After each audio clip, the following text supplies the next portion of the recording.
محترم ناظرین السلام علیکم. اس وقت میرے ساتھ تحریک استحکام پاکستان کے پلیٹ فارم سے ایاز چڑھا صاحب موجود ہیں میرے ساتھ، اور ان سے ہم پاکستان میں تعلیم کے نظام کے اوپر کچھ باتیں کریں گے. آپ کو معلوم ہے چٹھا صاحب کہ پاکستان تعلیم کے معاملے میں اس وقت بہت پیچھے ہے، تو آپ ذرا بتائیں گے اس کی کیا وجوہات ہیں؟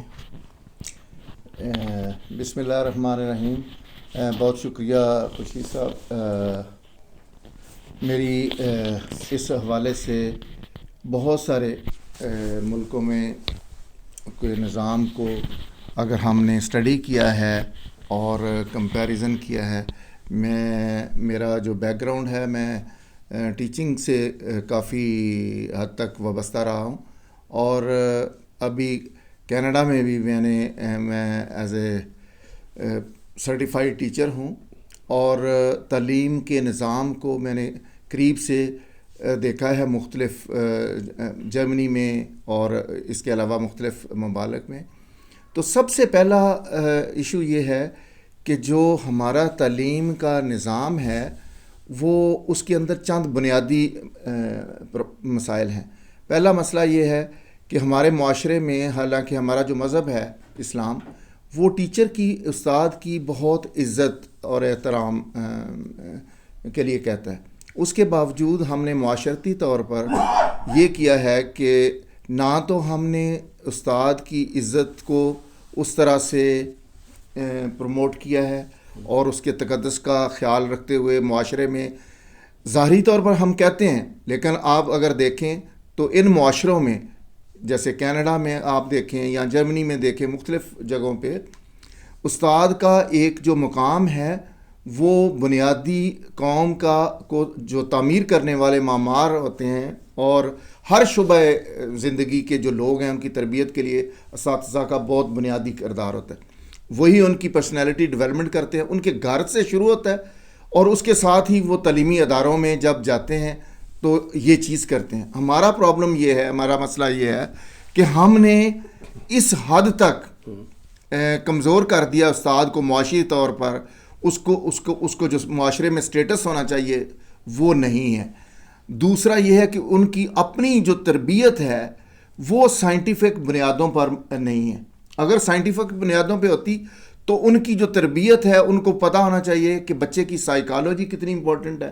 بچے کو یہاں پہ آپ نے دیکھا ہوگا کہ جو کنڈر گارڈن ہیں یا ڈیفرنٹ ہیں، اس میں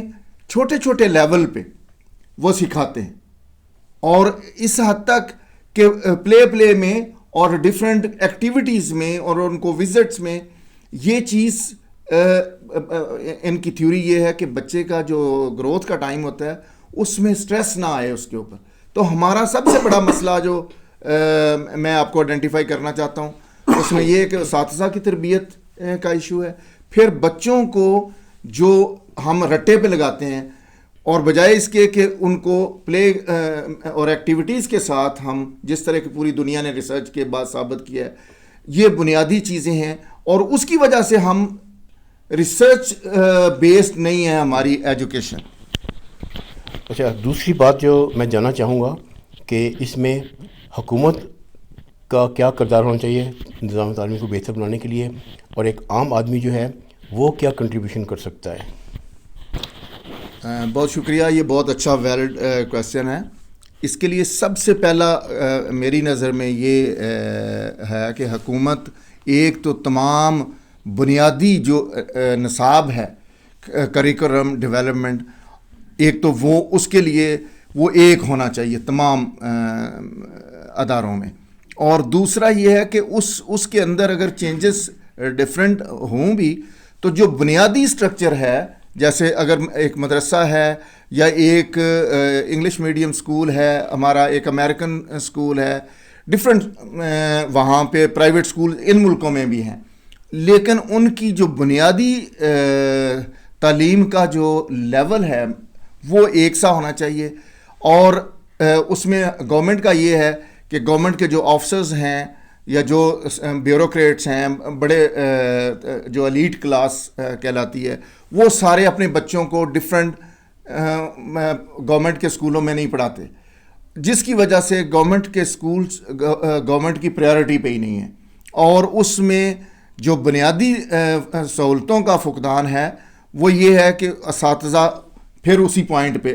ہم آ جاتے ہیں کہ ریسرچ پہ بیسڈ آپ کا نظام ہے ہی نہیں ہے. یعنی آپ نے کیا کرتے ہیں کہ آپ ایک ایسی تعلیم کا نظام آپ نے چلایا ہوا ہے جس کو کہ آپ صرف ایک ڈگری دے دیتے ہیں، آپ اس کو مارکیٹ کے لیے تیار نہیں کرتے. یعنی آپ نے اگر اس کو کوئی بھی کسی فیلڈ میں بھی بھیجنا ہے، پڑھنا ہے، تو یہاں پہ یہ ہوتا ہے کہ اس کو ساتھ ساتھ اس فیلڈ کی ریسرچ کرائی جاتی ہے، اس میں آن جاب ٹریننگ کرائی جاتی ہے. یہ لازمی کمپوننٹ ہوتا ہے یونیورسٹیز میں، جس کی وجہ سے جیسے ہی وہ تعلیم لے کے ڈگری لے کے جاتا ہے تو وہ اس فیلڈ میں فوراً اس کو جو سافٹ سکلز ہیں اور ہارڈ سکلز ہیں وہ سکھانی بہت ضروری ہوتی ہیں، جو کہ بنیادی تعلیم کا مقصد ہے کہ وہ نہ صرف بنیادی تصورات جو دنیا کے ہیں وہ حاصل کرے، اس کا ایک ویژن کھلے، دوسرا اس کے ساتھ یہ چیز موجود ہونی چاہیے. اچھا، ایک اور بات میں جاننا چاہوں گا. آپ نے بتایا تھا کہ آپ نے کئی ممالک کا نظام تعلیم جو اس کا مطالعہ کیا ہے. آپ کے خیال میں ہم کس کس ملک سے کیا کیا سیکھ سکتے ہیں اور کس طرح سیکھ سکتے ہیں؟ یہ بہت ویلڈ کویسچن ہے، اور اس کے لیے یہ ہے کہ جو سب سے ہم نے یہ دیکھنا ہے کہ دنیا میں ہمارے ایون ایشیا کے جو ممالک ہیں ان کے اندر بھی بہت تعلیم کا ایک ایسا نظام ہے جس نے یورپ کو کہ اب برابر آ رہے ہیں وہ لیول پہ، اور ہمارے دیکھتے دیکھتے وہ ہمارے نظام میں صرف پرابلم یہ ہے کہ ہم اس کو ریفارم کرنے کے لیے اب ہمیں اساتذہ کو ٹرین کرنا چاہیے. اساتذہ کے علاوہ پہلے تاکہ ان کو پتہ چلے، جتنے زیادہ جو بڑی، جیسے ڈاکٹر عبدالسلام صاحب نے یہاں پہ فزکس کا ایک سینٹر بنایا ہے جو کہ اٹلی میں تھا، یہ وہ پاکستان میں بنانا چاہتے تھے، لیکن وہ جس طرح کی سہولیات اس وقت انہوں نے جو پروپوزل دی تھی گورنمنٹ کو، تو اس میں بیوروکریٹس کچھ حضرات تھے جو کہ یہ کہتے تھے کہ ڈاکٹر سلام جو ہے وہ یہاں سائنسدانوں کے لیے ایک 5 اسٹار ہوٹل بنانا چاہتا ہے. اور حالانکہ بات یہ ہے کہ یہ قوموں کی پریارٹی ہوتی ہے. آپ اگر امریکہ کو دیکھیں یا ویسٹ کو دیکھیں، بڑے جو ترقی یافتہ ممالک ہیں ان کو دیکھیں، تو وہاں تعلیم پہ اور ریسرچ پہ بے شمار پیسہ خرچ کیا جاتا ہے. اور یہ بنیادی چیز ہے کہ جب تک آپ کے ڈفرینٹ ٹیئرز آف ایجوکیشن کے جو لیول ہیں، پرائمری ہے، اس میں سیکنڈری، ٹرشری، اور پھر یونیورسٹی لیول کی جو کالج اور یونیورسٹی کے لیول کی ایجوکیشن ہے، اس کے اندر آپ کو ریسرچ کا اور یہ جیسے میں نے بتایا آن جاب ٹریننگ کا یہ کمپوننٹ ڈالنے پڑیں گے. اور اس کے لیے ہم